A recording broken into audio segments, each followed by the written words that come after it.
Olá a todos, tudo bem? Eu tava devendo um vídeo e lá vai. Foi uma sugestão também.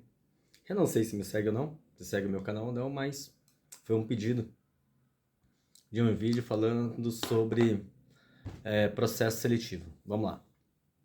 É um tema que eu curto muito.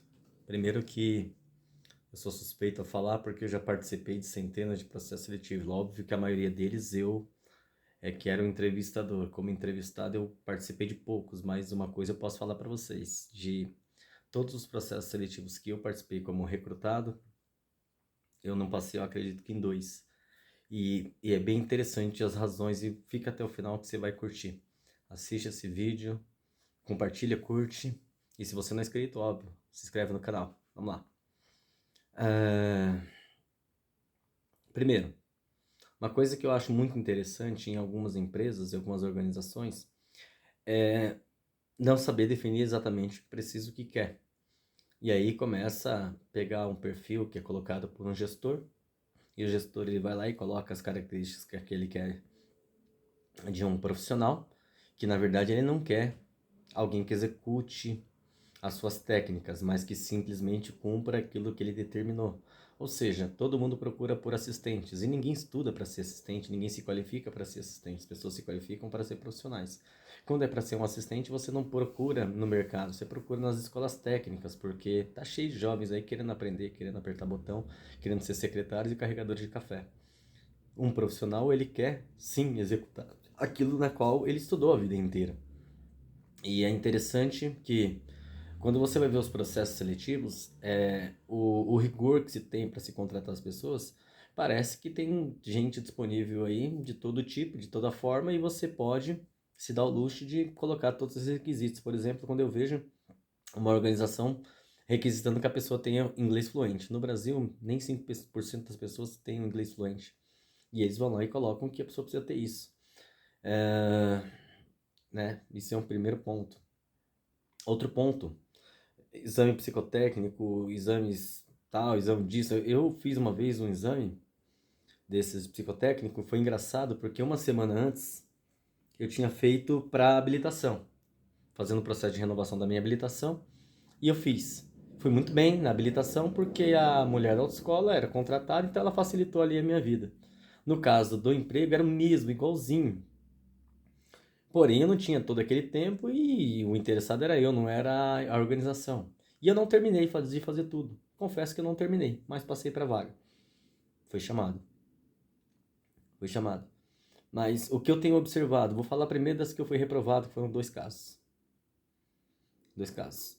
E os dois casos foi a mesma coisa. Quem estava me recrutando era o gestor da área. A minha função é de gestor. E quem estava recrutando era um gestor, mas eu coloquei lá as possibilidades como analista também, que é algo que eu trabalhei alguns anos atrás. E não tem problema nenhum, às vezes você dá um passo para trás quando você fala de carreira, né? O mercado não tá legal. E o cara olha meu currículo e fatalmente às vezes pode se sentir ameaçado, coisa no gênero, e não te contrata. As perguntas não eram nada técnicas, você percebe que estava ali, e o mais engraçado é que você via que o RH estava mega interessado. E aí, quando aconteceu esses dois casos, no terceiro caso eu falei, mano, seja o que Deus quiser agora. RH veio me entrevistar, e quando veio me entrevistar, começou a fazer um monte de perguntas, se encantou, tará, tará, tará, e depois falou assim, ó, você vai participar por um processo de seleção do gestor da área. Aí eu falei assim, não, então eu não quero. E eu falei assim, eu não quero. Eu gostaria de ser entrevistado pelo diretor-geral. Hã? Falei, as minhas experiências sendo entrevistado por coordenadores não dá certo, até porque essa é a minha função. E ele falou, meu, muito difícil. Mas aí ele conseguiu a entrevista com o diretor. E aí eu entrei, inclusive no lugar do antigo gestor, né? E ele foi para uma outra área, mas só para vocês terem uma ideia. O, o principal foco aqui, se você é de departamento pessoal, recursos humanos, preste muita atenção nisso. O que você está oferecendo para as empresas para você exigir tanto? Para as pessoas para você exigir tanto? Esse é o primeiro ponto. O segundo ponto você só vai conhecer ao certo o perfil da pessoa no tete a tete, olho no olho, uma dinâmica e no dia a dia. Para isso eu tenho tempo de experiência. Porque uma entrevista, ela não revela nada. Uma entrevista, todo mundo é perfeito, todo mundo é lindo, todo mundo é maravilhoso. E depois fica complicado. Ou você pode pegar um baita profissional que está numa dia naquela entrevista. Por isso existe o currículo, para você avaliá-lo. E às vezes você exige uma oratória boa para uma pessoa que não vai precisar falar no trabalho. Você exige uma boa escrita para uma pessoa que não vai precisar escrever. Inglês fluente é a pessoa que nunca vai falar inglês na atividade dela, no máximo vai mandar o documento. O que faz com que ela não precise ter um inglês fluente, mas sim saber usar o Google Tradutor, por exemplo. Então, esses requisitos que são colocados, às vezes, chegam em alguns casos a ser até abusivos. Porque o que tem de profissional bom aí no mercado, aí fora, e que não consegue recolocação porque muitas vezes não foi bem numa entrevista. Você pega um caso de um futebol, de um jogo de matemática, que no último jogo é só um jogo. O menor ele pode vencer o maior, porque é apenas um jogo. É igual o dia da entrevista, você pode estar num mau dia. Você pode não estar bem. Tem gente, por exemplo, principalmente nesses tempos nos últimos tempos, que muitas entrevistas foram feitas de forma remota, muita gente não se dá bem com as câmeras. Eu, por exemplo, eu sou péssimo com câmeras. Eu não me dou bem, eu não sei nem para onde eu olho aqui. Eu não faço ideia, né? Então tem gente que não se dá bem. Tem gente que não se dá bem em falar em público. Tem gente que não se dá bem numa entrevista porque se sente ameaçado pelo recrutador. E aí, por isso que precisa avaliar o perfil do currículo da pessoa. E aí você faz algumas questões pontuais, no mais, é isso aí, cara.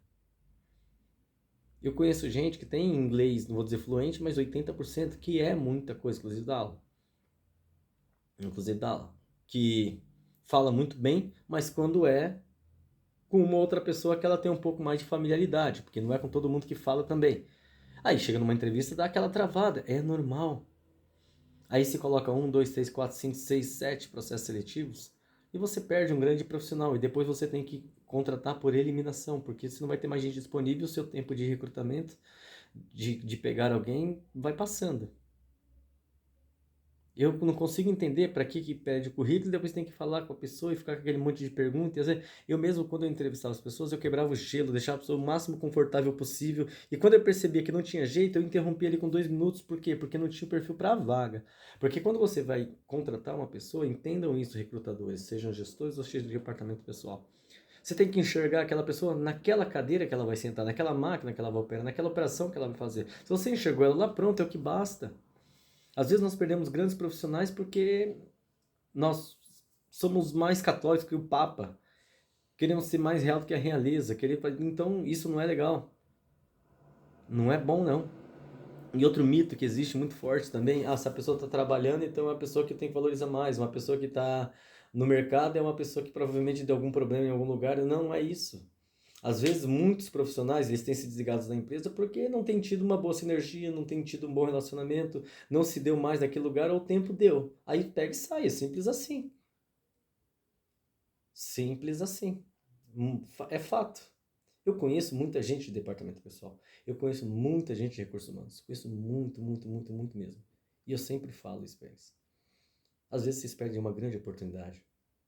As pessoas estão passando na rua entregando currículo. Pega todos. Um dia pode ser que você precise. A avaliação não pode ser, dependendo do perfil da vaga, você precisa exigir um pouquinho mais. No mais, qualifica. Nem todo mundo tem experiência, ninguém nasce com experiência, é com o tempo que você adquire. E às vezes uma pessoa que não se dá bem para uma vaga, se dá bem para outra. Mas é oportunidade de negócio, você vê uma baita de uma mão de obra no mercado, pega. Um dia você vai usá-la. Eu vejo multitalentos, eu vejo pessoas extremamente talentosas aí, exercendo funções muito abaixo daquilo que realmente seu potencial permite. E aí é uma coisa que eu entro em pânico, porque aí a pessoa já tá ali, aí estuda mais e nunca para aproveitar um pouco disso. E depois, quando vai ver, já estudou uma série de áreas completamente diferentes e não focou em nenhuma. Aí, na hora, os recrutadores também ficam perdidos, porque falam, cara, não é isso. Eu já perdi a oportunidade de emprego, que eu não fui chamado, não fui mesmo. Isso eu tenho humildade de falar, porque quando avaliaram meu currículo, falaram que meu perfil estava muito acima da vaga e eu não ficaria. Foi esse feedback que eu recebi. Tanto que já aconteceu em 1 ou 2 casos que eu tive que tirar um monte de competência do meu currículo para entrar. Depois, quando eu cheguei lá dentro, aí eu fui lá e falei, eu tenho essas e essas. Mas por que você não colocou? Porque eu já tive a oportunidade de não entrar, porque meu currículo tem... Eu tenho, sei lá, quantos cursos, disciplina, pós-graduado, MBA, caramba, tem muita coisa. E isso, às vezes, inibe, porque entendem que você vai ter uma pedida muito grande e vai ser assediado por outros lugares. Essa questão de assédio tem que parar com essa bobagem, isso é normal. Seja em qualquer segmento da vida, todo mundo é e todo mundo será. Compete quem está do outro lado criar mecanismos para que blinde isso, para que a pessoa não tenha vontade de ceder a essas coisas, entende?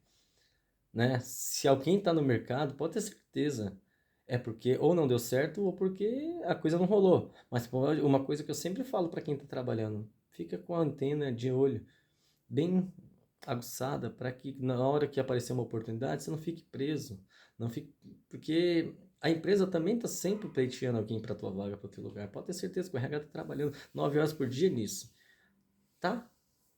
A rotatividade nas organizações cada vez tem aumentado mais. Já não tem mais aqueles caras de 30, 40 anos de empresa.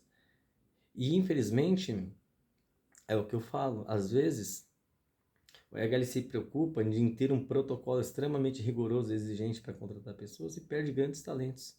Sendo que às vezes uma ou duas perguntas-chave é o suficiente. É o suficiente, né?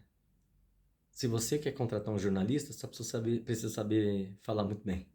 Um apresentador de palco, você precisa saber falar maravilhosamente bem, ser um oratório, saber se posicionar na câmera. Porém, se você está querendo uma pessoa numa área específica, veja aquilo que precisa para aquela área. Ou dependendo do perfil da pessoa, invista se você entende que aquilo é necessário para ela. Mas não simplesmente sair jogando a rede e depois sair jogando peixe fora.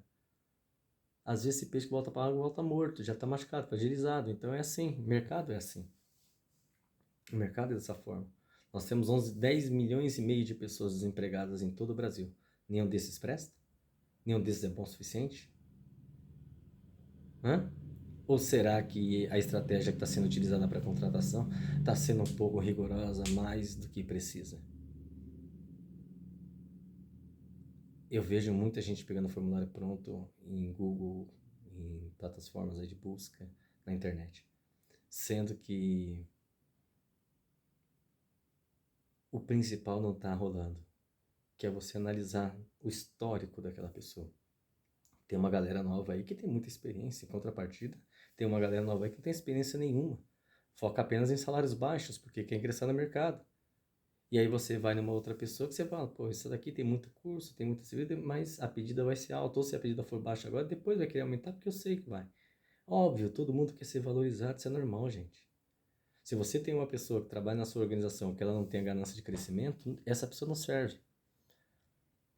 É muito comum isso daí, né? E cada vez mais tem ficado comum as pessoas quererem se limitar somente na tua área, no teu horário, porque precisa pensar, precisa descansar. As pessoas estão desgastadas. E é por isso que tem essa grande rotatividade em muitas organizações.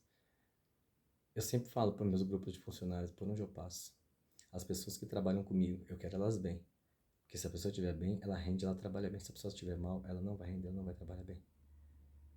Não vai mesmo. Tá cheio de profissional aí misturando vida pessoal, profissional. Tá? Tá aí. Ficar se iludindo com esse negócio de happy hour depois do trabalho. Trabalho não é lugar para fazer amizade, não é lugar para ter relacionamento, não é nada disso. Lugar. Trabalho é lugar para você pegar lenha e levar para tua casa.